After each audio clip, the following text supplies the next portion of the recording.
This says draw a force diagram for an airplane in straight and level flight, label the forces, and use equality marks for the force vectors. So what we're going to do here is we're going to make some assumptions that the straight and level flight means it's moving with constant velocity. So if we're going to draw our motion map first, which I suggest we always do, is we draw our position line like that. We assume that this position, the initial position is 0, and to the right is positive.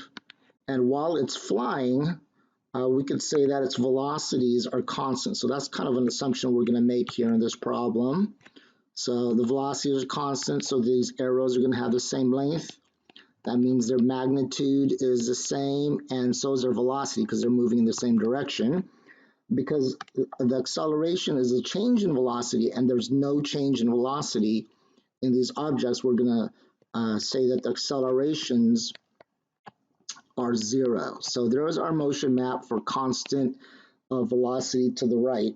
We'll make the assumption that in the vertical direction, it's not moving at all. So its velocity and acceleration in the vertical are both 0. So yeah, again, our huge assumption here is that this is constant velocity. All right, so now we're going to draw our motion map. So our motion map, like we said, in the vertical is going to be 0, so there's no. So if we were going to draw a motion map in the vertical, it would look like this. X with a dot for velocity, a dot for acceleration in the vertical direction. So if that's true, I'm going to have my forces balance out in the vertical. So in the vertical, I'm going to have a force upward, okay, and it's going to be the lift force. That's a new force for us. On the plane, oops, let me undo that. On the plane by the air. Okay, so that's a new force. Downward,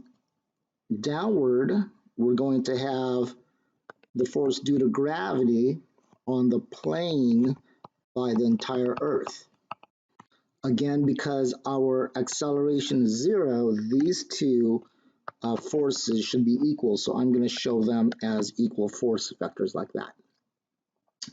Horizontally, what we're going to have is a thrust vector. That's what's moving the airplane to the right, so I'm going to label that the force of thrust, so that's coming from the engines, on the plane by the air. I guess you could say engines as well, but I don't want to be super picky about that. And then in the opposite direction, I'm going to have a force due to drag, that's air resistance, F sub D, on the plane by the air. Because again, in the horizontal, it's moving with constant velocity. Huge assumption we're going to make here is that these two forces are equal. So now let's draw our interaction diagram. So what we've got here is we've got a plane, and again, generally speaking, we would draw the interaction diagram first. We got the plane, we've got the air, we've got the entire Earth. You can use 2 E's if you want for entire Earth. These are my objects that are going to be in my system.